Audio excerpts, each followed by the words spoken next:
This is Truly Independent, a show that demystifies the indie film journey by documenting the process of releasing independent films in theaters. Each week, Garrett Batty and I, Darren Smith, will update you on our journey, bringing guests to share their insights into the process and answer your questions. Today on the podcast, we are joined by Giles Alderson, our friend from the Filmmakers Podcast, and a very talented and experienced producer and director of many feature films. We're excited to dive into this conversation today. It's episode 13 of Truly Independent. Darren, good to see you. You too, my friend. Man, it's so fun rolling into these episodes every week. It's like my favorite thing on the calendar. So it's good to see you. We have an exciting guest today, Garrett. We've got a really exciting guest today. Yeah. You've booked a heavy hitter, so we won't waste time too much with the intro. We want to chat with Giles. Yeah, it's gonna be really good. But we should talk about movies we've seen, and we should talk about box office. So I'm proud to announce that I watched an independent film this week. The Sundance darling, can we call it a darling? Aliens abducted my parents, and now I feel kind of left out. And we know this movie, like our friend Jake directed it, and we have a lot of probably actor friends. Jacob Buster, who our friend Michael Buster's son was the lead in that, and just a really great movie. Like, I watched it with April, and we loved the film. It was so well done, and it was such a great film. And my goodness, congrats to them for getting it out there. You can definitely say Sundance darling, because I was there at the Sundance screening for that film, and Jake was just so excited and just glad for him.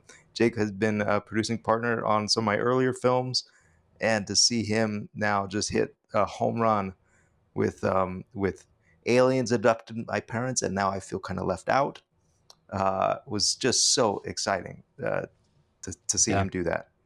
And it did. I mean, it won like best some audience choice or best family or whatever it was at Sundance. Wow. No That's small awesome. feat. Yeah. Well, congrats to them and the team at Kaleidoscope and everybody that worked on it. A lot of our friends. I'm going through the end scroll, just going, oh my gosh, all my friends worked on this movie. Where did you watch it? Did you end up watching it? Is on, were you able to stream it? Yeah, it's on Peacock now, I think. Yeah. So, yeah. Pretty great. Well, they found a good sales agent, and it's fun to see good things happening with that movie. And yeah. Jake is somebody, we should have him on a podcast at some point. We definitely should have Jake on. Jake, if you're listening, give us a call. You have our numbers. Yeah. We'll call him. We'll call you, Jake. Let's see. What did I watch? Well, I watched Faith of Angels because we screened it last week in Idaho, which was wonderful to screen with an audience and see them respond. And when it was a packed house, we turned away. Have we reported on this yet?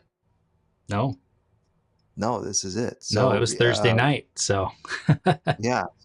So we did a screening in Idaho Falls, and this was an executive producer screening for his family, but we ended up renting out a theater of 227 seats and putting it out there on Eventbrite and promoting it, and ended up probably turning away 100 people because the place was packed, and they showed up at 6:00. The screening wasn't until 7. I showed up about 6:20, and I'm like, I think I'll get there early. And when I went to the theater in the auditorium, there were people like waiting for the movie to start at 6:20. Oh my gosh! And which was exciting. The momentum is building. The film played well, and it was fun to see it in a theater setting. Gosh, that's so cool. You're gonna make everybody jealous though, because you keep watching our movie and they can't buy tickets yet. So probably by the time this one releases, this podcast pretty close.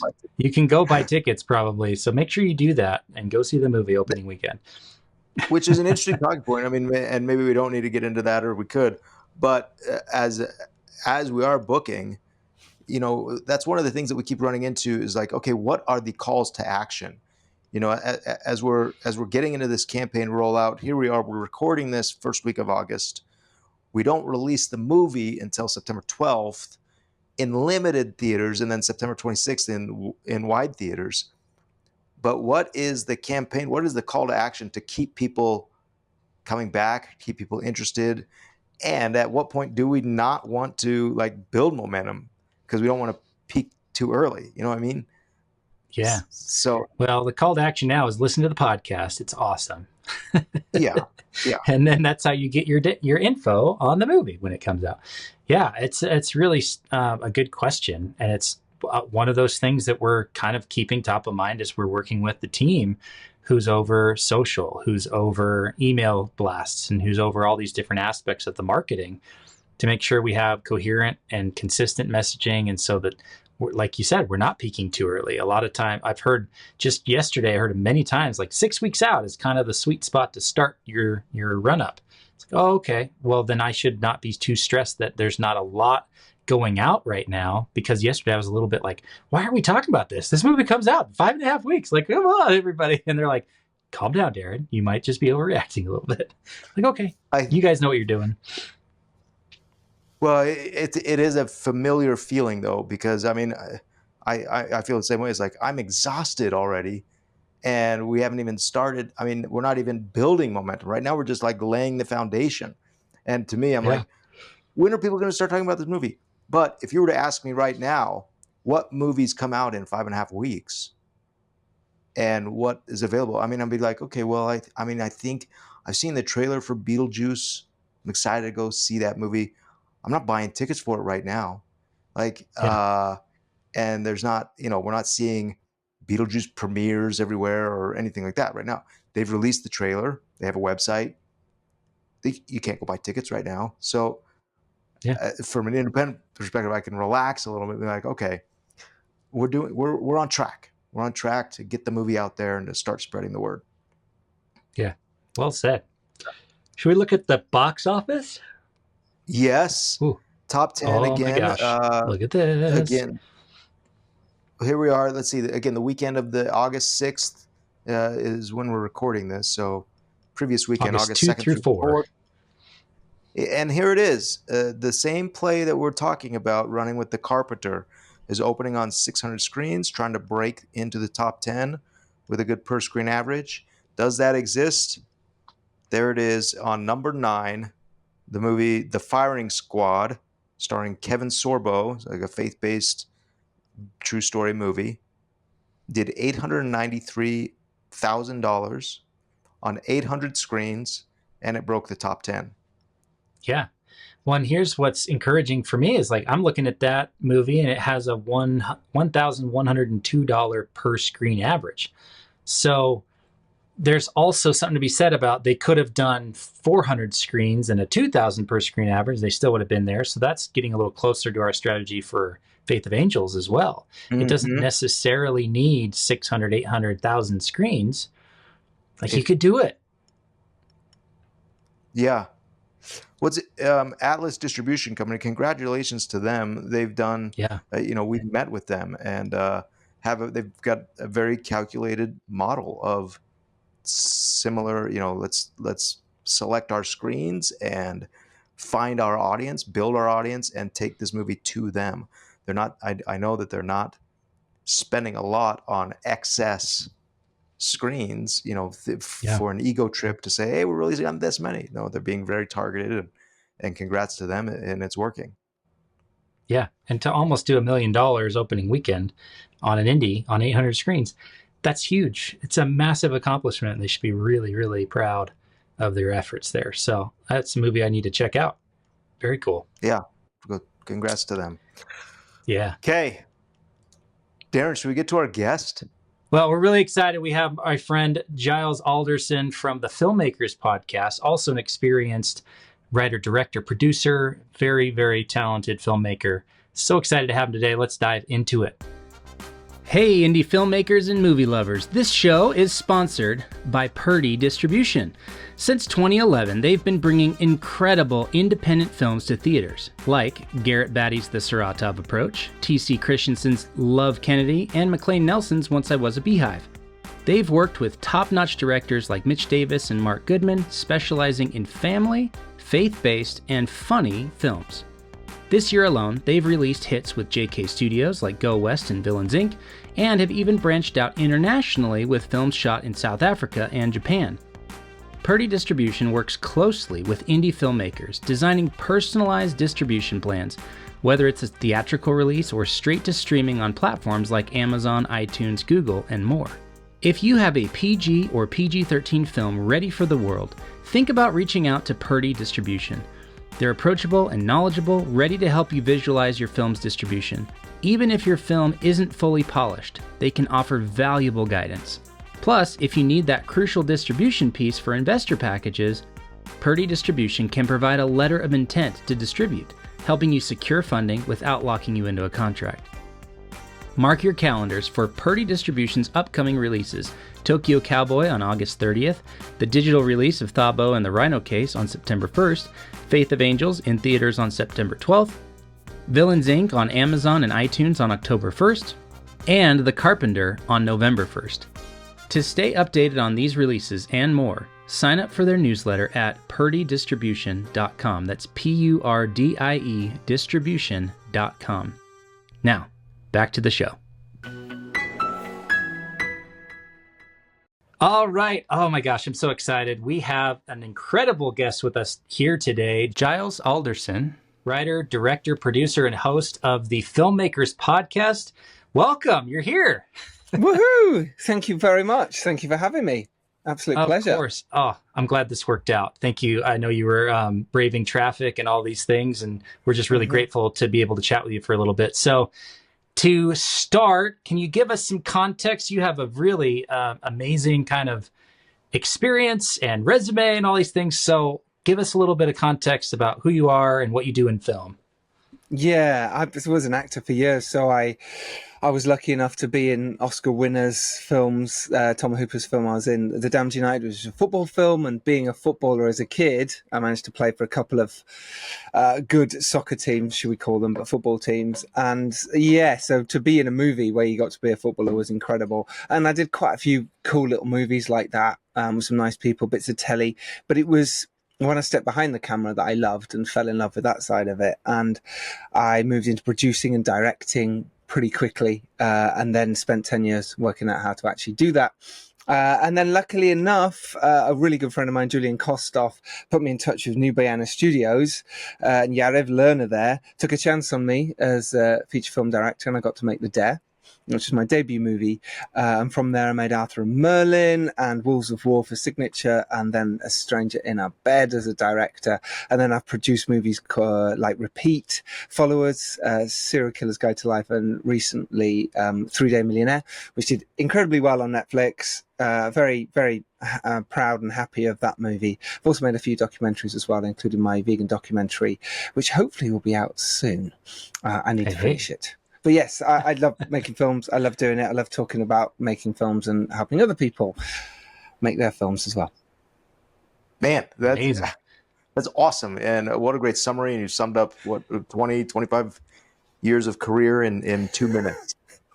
To be honest, that's probably best to do that. It's the best of it. You know, the rest of it's just hard work and trawling through. There's a lot of hard work that's involved for sure. I was fascinated to meet you, and Darren. I was thrilled when Darren said we've got an incredible guest, and so thank you very much for being on this. We've got a couple of questions and discussions, and Darren, I just jumped in here, but I didn't mean to interrupt. No, you're good. You're excited, so you're welcome. I'm so excited because everything you've described, except for the actor part, has been me of like, okay, we want to figure out how to do this, and you take your time to figure out how to do this, and every time we do it is something different, something new. But this is about you, and we're so glad that you'd be able to share some time with us to do this. I wanted to find out, just starting as far as like you've not only made films but have over 400 episodes of interviewing filmmakers and talking about films. there's got to be some similarities. You say, hey, talking to all of these people as an independent filmmaker, these are some things that you are going to have to go through or face or experience with whatever your project is.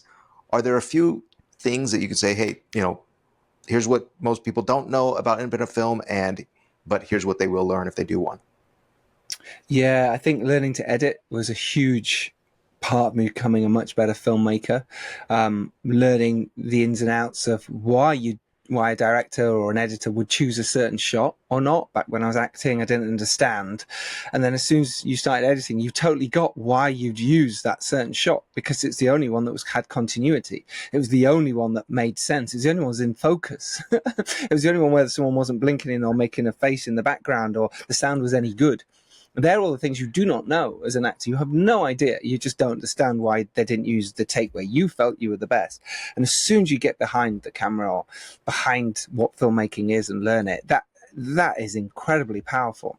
It helped me massively as a director to know what shots I needed, to know why I was thinking about a certain feeling on set, and then go, no, but hang on, what's my cut point? What's the next scene? What's the end of this scene?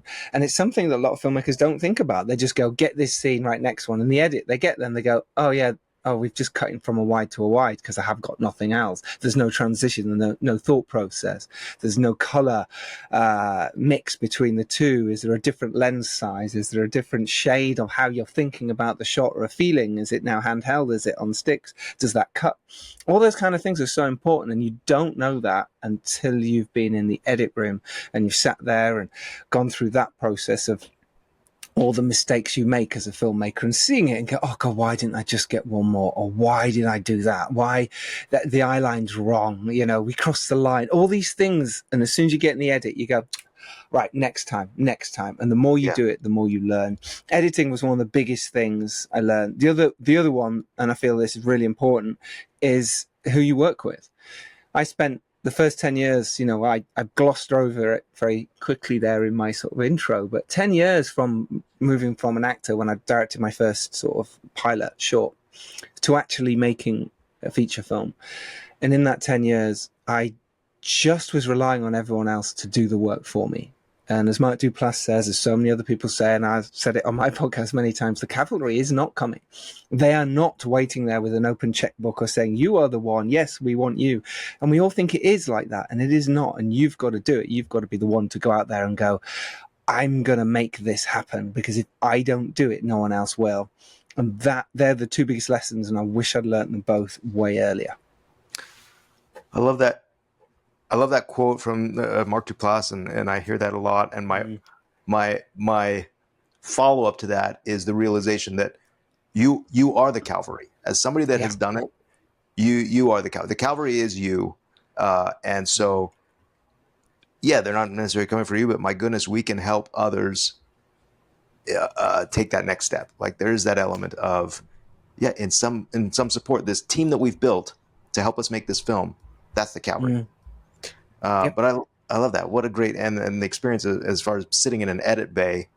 I can't tell you. I learned to edit myself as well. So it wasn't like I was sitting over someone's shoulder looking at stuff. I had to ingest all this stuff into it. Was I think I was using Final Cut Pro, and I didn't know how to work it. I had no idea, but I'd got myself into a fix or bind where I was making something for someone, and it was probably a corporate video, and it was hours and hours of footage, and I had no idea how to turn this into something, and I banged my head against a brick wall, and I cried, and I got upset, and I got angry, and it kept crashing, and I kept losing stuff, but I persevered, and I watched YouTube videos, and I went, no, I am going to do this. I'm going to keep going and keep going and keep going. And that's something that I'm really proud of. To be honest, I had no choice. I had to deliver this thing, and I had no money. I had to. I literally had to. I didn't have the reliance on, I'll bring someone else in. I had to learn how to do this. And my gosh, it was so painful. I can't tell you. But yes. But it works out. I mean, it comes out. Know that pain. Yes. That becomes a skill for whatever it is, for your next project. Mm-hmm. Yeah. So, Giles, right now, for your context, because I don't know if you listen to our podcast or not, you probably have plenty of other things to do with your life. course. But we're in the middle of releasing 2 of our movies that we've produced in the last 2 years. Yeah. And so I'd love to hear from your experience. What are some of the things that you're thinking about, maybe even at the beginning or during the middle of a project, to have a successful outcome, whether that is theatrical or streaming or direct, it doesn't matter. But like, I know that you have distributed your movies. So that's not something that just magically happens because you made a movie and someone goes, oh, great, now here's your distribution card. It's not like that. So what are some of the things that you're thinking about as a director, as a producer, as someone who's putting a project together from the beginning to help you achieve that really successful outcome? Yeah, the producer head on me, it's very different to the director head. The director head is, cool, someone else is doing that. Great. I will chime in. I will have my say, but they know what they're doing and they'll get on with it. When it's me as the producer, I'm the one who's got to do that and make those decisions and thoughts. And it is so important to do it from the beginning. It can't be reiterated enough. Like, who's your audience, for one thing? Who wants to see your film? And it isn't everyone. That's just not true. It could be niche. And take my vegan film, for example. It's a vegan documentary about the vegan lifestyle, the plant-based living, etc., etc. It's something I was passionate about. And I was like, well, I'm making movies. Why don't I do something I care about? And from the very beginning, we targeted who is our audience. Very niche. Great, let's target that specific audience. And we did a crowdfunder at first, a Kickstarter, and we raised 75 grand. Incredible amount of money to raise on a crowdfunder. But what we did was we targeted people. We targeted the first week animal lovers, the second week environmental lovers, the third week we targeted plant-based people. So we really specifically honed every single tweet, video, message, and all our emails out there. And it's the same thing when you're starting a project. There is no difference, except you might not be emailing and sending out your tweets and messages, but it is, who is the audience for your film?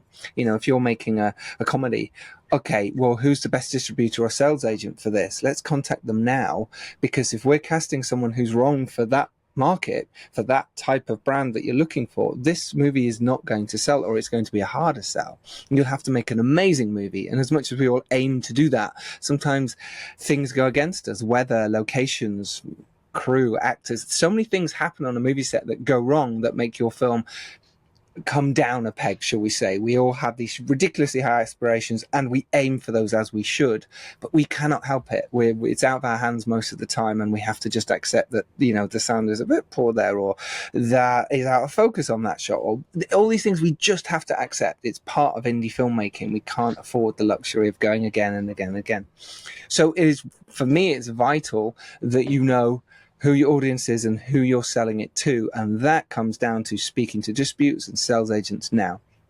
What we did on 3 Day Millionaire, which was my comedy that I produced, we thought about who our domestic audience would be and who our domestic sales agent would be from the very beginning. And if I got them on board, it meant that I could now sell it around the rest of the world using their name, because they're a decent big name, for leverage. And for the fact that they're very good at what they do and they sell these kind of movies. Luckily, they did come on board and they did want to sell the film in the UK. They're called Signature Entertainment and they're very good at what they do. It just meant that was before we'd even made the movie. And it meant that I could then think about, I didn't have to worry, and my investors loved that as well, because we had a route to market. We already knew that we were going to cinemas. We knew we were going to stream. It was already written out how we would distribute the movie, and that was just in the UK, which meant once I'd made the movie and we had potentially, you know, we're about to put it out now, I've got the rest of the world not in the palm of my hand, but interested in my movie, which they wouldn't be if I was now going, oh, I haven't got a UK distributor. Or whichever territory is yours, that is your biggest audience because it's yours. And every other distributor around the world or sales agent will go, who's the home buyer? And if you've got someone good or someone interesting, or even just someone, you've got way more attention to your project. People take you more seriously. I have found it worked for me.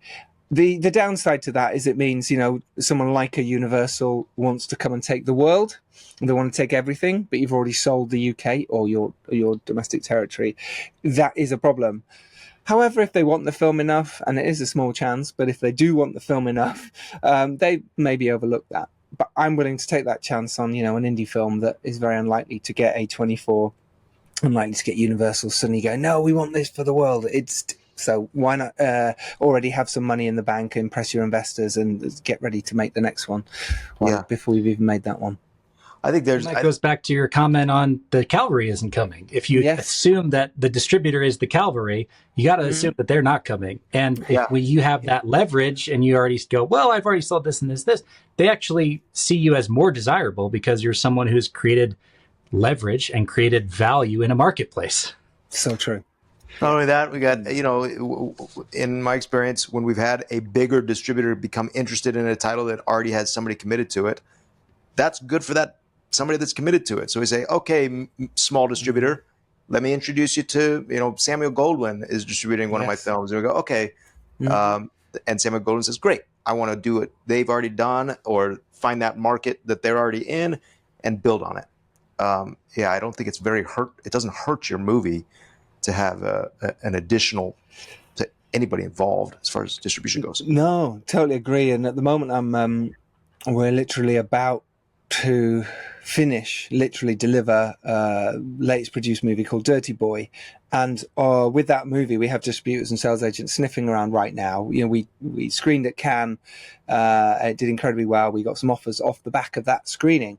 But we know this is a festival movie. This movie is not coming out until probably September next year. So our investors won't see, you know, unless we get, an amazing an amazing pre-sale right now, which is so unlikely because they hardly exist. And, you know, you've got to win Sundance. You've got to win all the, you know, South by free. And even then doesn't mean you're going to anyway.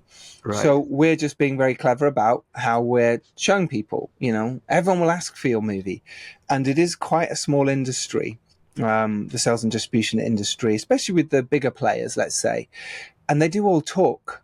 And they will say, hey, did you see Dirty Boy? Did you see 3 Day Millionaire? And they go, yeah, it's done. You're dead in the water because that word gets around and you can't now get your movie seen by anyone else, and you have to go down a few, you know, grades, which isn't the end of the world, but it's not what you want. So you've got to be very careful about when you show people your film, and that people can jump. I've seen so many first-time directors or first-time producers before they've sold a film go, oh my God, someone's interested. Oh my God, this is amazing. Quick, show them the film. And they just don't even get back to them.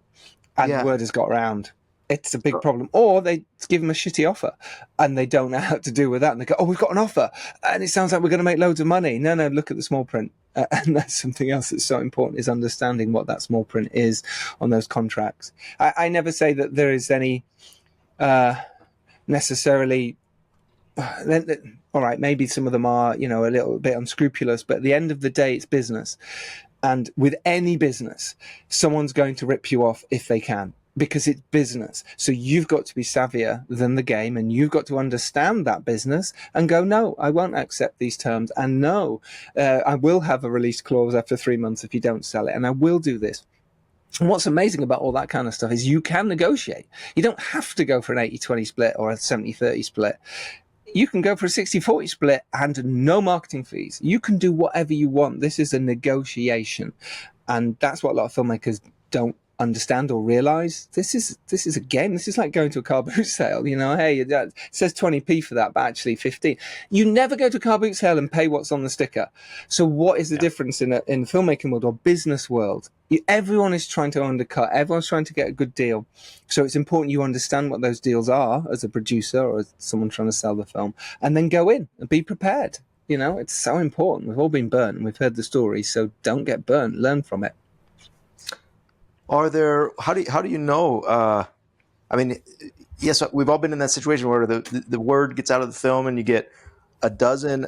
They're almost just like these template emails that say, "Hey, we heard about your movie and we are Audience Alliance Distribution or whatever it is, and we'd love to see your movie. It sounds perfect. This sounds amazing." And it's the first time filmmaker, that's very flattering. And you're like, "Oh, wow, we did it. We broke through.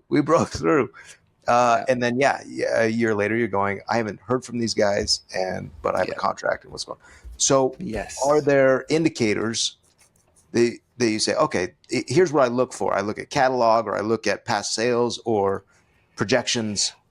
A catalog really. I mean, it's important if you're selling a horror film. You want to be with a catalog, that's horror films. If you're selling romantic comedy, don't be on the horror film because they might just be taking it to fit a box, and they know they can sell this with a load of other movies. Right. For the thing to be honest, the thing that I look for is marketing cap. I look for expenditure within their company because technically every deal is really about the same. It's an 80-20 split. Is usually the top end. That's what you want as a filmmaker, an 80-20 split, 80 to you, 20 to them. However, it's the marketing costs that get you. It's the expenditure that gets you. It's all these little things that are in the contract that can just trip you over. Yeah. So it just takes away. So it's like, oh yeah, you get to 80-20 once we have made that money back. Well, they might never make that money back because they've got their, costs for going to exhibitions. So they're going to Cannes. Well, that's part of. You have to pay exactly what another filmmaker. So let's say both of us, our films, one of mine, one of yours, is in Cannes with the same sales and distributor. They're charging us the same amount of money.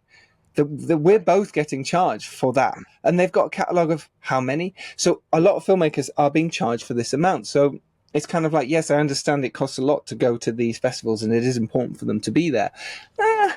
But with your small indie, now you're getting lumped in with everyone else, and therefore you're now not going to make money for quite a while. And you can combat that by saying, all right, well, why do you need all these marketing spends? What are you doing at these? If you want my film, and you think we can get a good deal, all right, let's go 60-40. Let's go 70-30 and no marketing costs. That's where you're clever as a filmmaker and you can get some money back for your investors. That's so insightful. And things that I wish I'd known with my first movie, and now I'm glad I know with these later titles. Yeah, we're glad we know now. There's so many more of these little tips and tricks on this sort of stuff, but they're the main ones. And get an attorney to look at it, get a media lawyer. I know most people don't have money at this stage, but that's the only way you're going to make money is selling your film. And if you've done a bad deal because you don't understand the business, hey, what's maybe £1,000 on a lawyer to properly look at this and go, yeah, you're being ripped off. Or a fellow filmmaker. There's so many cool filmmakers out there who will look at that for you and go, mate, why don't sign this? That's ridiculous.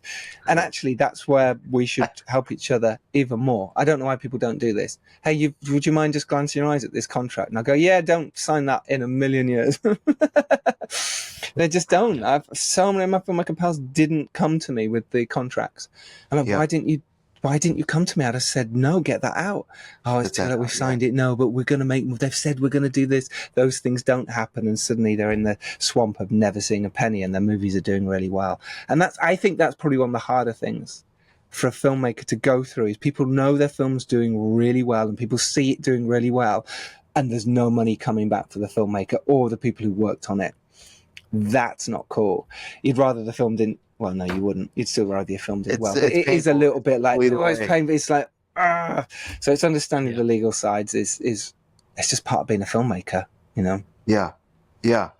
I think that's there is that element of you've talked about being a director and sitting in the edit bay and learning that whole process, the creative process, and now you shift gears to the business side of it and say, look, a first-time filmmaker is going to learn those creative process.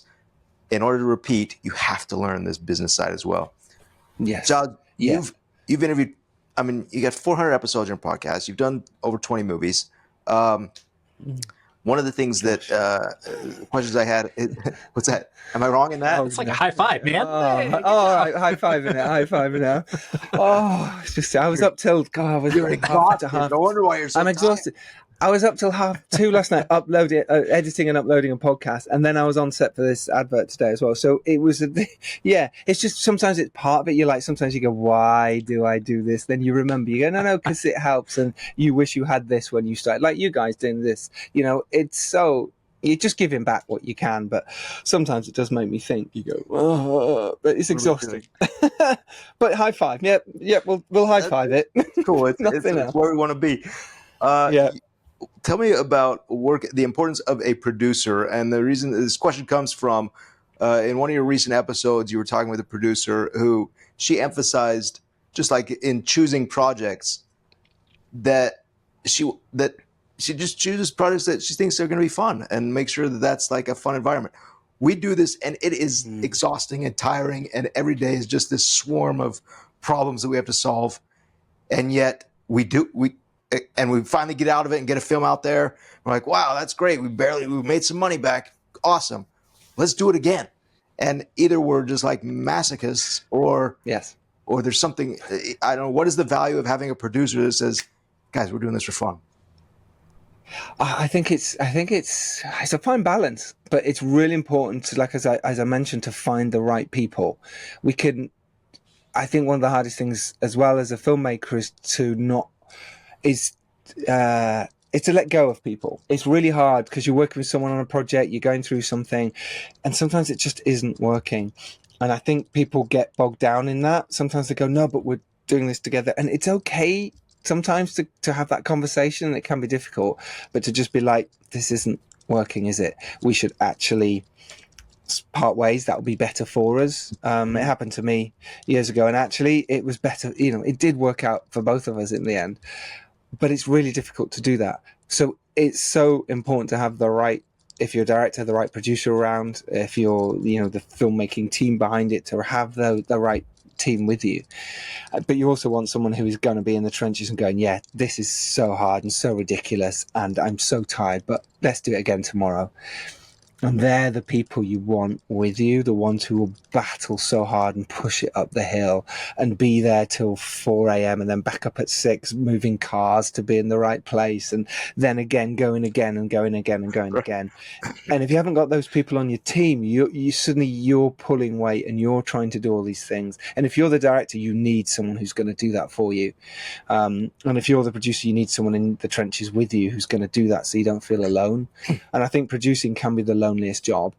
If it's just you, it can be really lonely and really difficult when you're in charge of everything and the money and you've got all those worries on your shoulders and you're frightened to hell, and the director's going, oh, well, why can't we just get the Steadicam out? If we get the Steadicam that day, I'll get the shot. And you really want to say yes. And your job most of the time as a producer is to say no to people. And it's really hard when someone goes, but I deserve some more money. And you go, yeah, I know. But what I try and remember at the end of that is we're the ones who get paid last. We're the ones who go through it all and actually spend 2-3 years on a project. And if you work out the money, is nowhere near close enough. So that's when I feel not so bad, when sometimes you have to say, I'm sorry, there just isn't any money. What do you want to do? You want to walk? I don't know what you want me to say. Well, let me try and do something else for you. That's really hard. And that's when you got to have a tough skin. You've got to be prepared to lose. You've got to be prepared to fight and pick up whatever it is yourself. If you're prepared to do that, then people will go to battle with you and go, all right, fine. But if you're swanning around, turning up late, eating the junk food, and just swanning around being that producer, people go, hang on a minute. But if they can see you picking up stuff and see you putting the graft in, people go, yeah, all right, I respect that. And I think that's the difference between those great producers, those ones you find, those gems who just battle through with you, and the other ones who are just there for their glory, and there isn't much glory in it. So, yeah, that's where the battle begins. Yeah, that's super insightful. Yeah. So I think we've got time for one more question with you. Thank you again for your time. And, I know it's the end of your day over there in London. So it's like, oh man, just let me go to bed and eat some dinner. But in that order, right? If only. So you've done 400 episodes. You've chatted with, world-class filmmakers. I mean, the dream list of the people I'd love to talk to and hang out with when I'm thinking about, my film heroes, the Chris McQuarries of the world and stuff. Yes. But you've also talked to a lot of independent filmmakers. And so curious if there's something that you've noticed between the two. Like, is there an essential characteristic, or is there anything that the people who are able to do a movie again and again and again and stay in this industry, because it can be hard to keep a career going. Is there anything that comes to mind or a highlight from those, hundreds of episodes, hundreds of conversations you've had around film? Yeah, that's a great question. I what I've seen in terms of why a film gets made is there are thousands of different reasons how and why a film will get made. The reason why I feel that people have that you can just see it and feel it, is it's a kind of passion that is so controlled. It's this intense, wonderful yearning and learning for perfection and for being at one with filmmaking. And they're the ones, the Christopher McQuarrie episode. I mean, I was sat in a room with Christopher McQuarrie and it was like being in filmmaker heaven. You couldn't have, I can still picture it now. I can still feel the room. I can feel him in the room and him taking on that energy. And I was trying to get a word in edgeways because he's just brilliant. Was just incredible. And that dedication rings through in, out of the 400 I've done, most of them would probably come back on again because they're making another film. Because if the fact that especially indie filmmakers, have reached out and said, I want to come on the podcast, they're already taking an interest in their career because not everyone, they sit back and go, oh, the PR will do that for me. This will do that. If a filmmaker emails me, well, that makes a huge difference because you can clearly see the passion. They care. They want to be heard and want to get their film out there. And then the bigger Oscar winners and stuff, it's quite obvious why they're in this industry and why they're doing well and why they have the consistency. And it's dedication, it's learning your craft to an inch of its life. And it's actually probably being a little bit naive as well. It's that kind of, I have nothing to lose here. This is what I want. So do you know what? I'm just going to email Ian McKellen. Do you know what? I'm just going to email someone else massive because you have nothing to lose. And so what if they say no? And that's what I've got. That's what I've learnt from why I feel people are still in this industry, because they just won't take no for an answer. Wow. Gosh, I love that answer. We're clipping that up and putting it all over the internet because everyone needs to hear that from you. Excellent. Gosh, thank you so much for your time today. Giles, where can people learn more about you, what you're working on? Where should we send people? I mean, the podcast is a great place, the Filmmakers Podcast, because I'm often updating people on what I'm doing on there. I'll keep a lot of stuff to myself because, as we know, sometimes as indie filmmakers, you put stuff out and suddenly it doesn't happen. It can happen too many times, and sometimes putting it out there makes it worse, or you haven't signed stuff yet. So sometimes I'm a little bit cautious, but because I run it with a load of other filmmakers or, a load of other hosts come on and, we chat. They're making films. We're all making films. So because of that, I feel that would be the best place to learn a lot about me. I've got my website, gilesalderson.com. I'm on Twitter. Yeah, I am often posting on there what I'm doing, especially when I'm on set. So if I'm on set, I will post and be like, day one, this is what happened. I really do kind of fill that back in on Instagram and Twitter. So that's where you can find me, Giles Alderson, on those places. And yeah, I'll just try and give back, and I'll try and answer messages and questions from people about, they're starting their careers, and I'll do my best. So that's the place, really. You can try and learn about mine. I just don't know. I'm still learning. I still feel like I'm like, yeah, okay, I might have made some films, but I tell you what, someone else come and teach me as well. You still feel in that place. So, which is why it's humbling to do the podcast and meet these amazing people and just go, oh my God, wow, to be in their shoes, Yeah. And just on the flip side of that, which is quite interesting, I've had Oscar winners say to me, I don't know how you keep getting movies made. And they're struggling to get movies made. And they're going, I don't understand how you can just keep making another one. And I go, yeah, well, maybe they're in a smaller league to you sometimes, because it's sometimes harder to maybe get the 20, 50 million pound movies made, maybe, than it is to get the, anything under from 10 grand up to, 3 mil. Who knows? I don't know. But yeah, I've heard it quite a lot. I think it's a challenge no matter what. I mean, we've talked a lot on this podcast about Kevin Costner making Horizons and having to fund it himself, or Coppola with Megalopolis, and you just go, we're all in this business. Like, there is no easy way to make a movie. There's no easy way. So, yeah, there isn't. And I think sometimes Yeah, I was going to say sometimes the bigger you get, the further up the chain you get, the harder it is because there's more gatekeepers. There's more people to say, "Oh no, you've got to have Margot Robbie in it. No, we can't make this film unless it's 30 million." And you're like, "Well, hang on, I just made a movie for 100 grand. That's amazing. You love me, and my film did well." But I know so many filmmakers who haven't made their second or third film because of this, because they're getting trapped in this kind of, "You must do this." It's like, no. Do what the Duplass brothers did. They went through that whole period and went, actually, no, we're not making movies here. We're just talking about making movies. Let's go make a movie. And that's where you should be, right? Go make a movie. Go do it and see what happens and learn from it and get better. Amen. Brilliant. Awesome.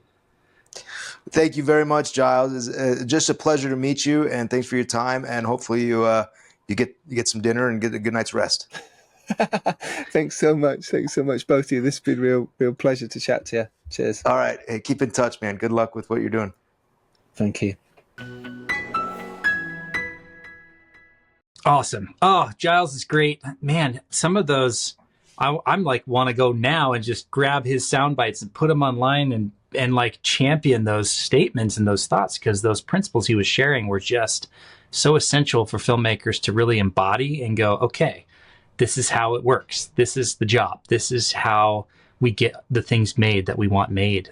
I loved it. Great episode. Great interview. Just fascinating. And there's nobody with more experience about talking to other filmmakers than him. And so that was so cool to hear just him summarize things that he has learned from talking with so many filmmakers. It's great.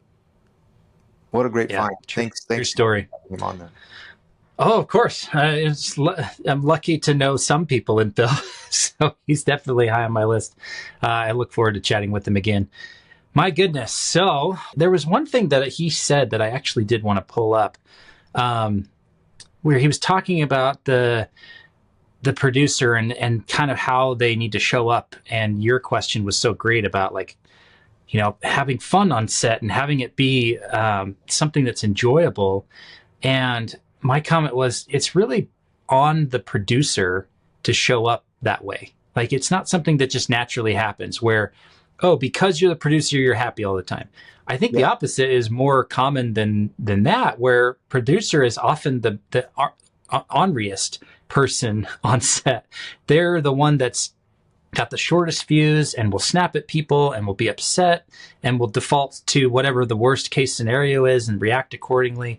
And my take on it is that as a producer, I'm very cognizant of how am I showing up on set. And if I'm frustrated or mad or stern or whatever it is, I might not walk on set until I can calm down and reset, because if we set the tone. The producer really sets the tone on set. And if you're having a good time, everyone else is allowed to have a good time. But if you're frustrated or you're stressed or there's a problem that you can't solve right away in the way you want to solve it, that can really spread throughout a crew very quickly and ruin a day. Like, you could mess up an entire day of filming with a bad attitude. And some producers approach the job every day that way. So one of the ways that I ensure that I can show up and be that way on set every day is I don't work every day on set. Like, I need the time in between movies to be able to work on other things and have that variety. And then I feel that pull of I got to get back on set. I need another movie. And then I'm so excited to come in and do that every day. But I think it comes back to, that's part of the responsibility of the producer. It's your job to show up the way you want to show up and benefit all of those that are there to work for you. I think that it is a conscious choice. It has to be a conscious choice before you get on set, before you start even in production. You're in pre-production. So what is the type of movie that this is going to be? What is the type of set and the environment, the feel that we're going to be? And not only does the producer set that tone, but we hire that tone. And that's been part of our interview process when we're interviewing crew, and say, hey, this is not a yelling movie. Or this is a comedy. We want to be fun. Or this is a movie of a spiritual nature. We're going to maintain that sentiment throughout the process. The fight movie, we want to, we're going to be playing loud music and fun stuff on set, right? Just to set that tone. But all of that happens before, and is a conscious choice. Yeah. I loved what he talked about. As far as I want to address that, the cavalry is not coming. And I've heard that saying from the Duplass brothers, and somebody else mentioned that. I had a good friend that had a movie that did very well at Sundance, and he was ready for that experience of like, okay, I've made it. The next phone call, people are going to come after me for more work, and he says it just never happened, and that's such a there's so much truth in that, and I think that as a filmmaker, as working filmmakers, and what we're doing is that knowing that the cavalry's not coming, the problem still is there, right? So what are we going to do about that?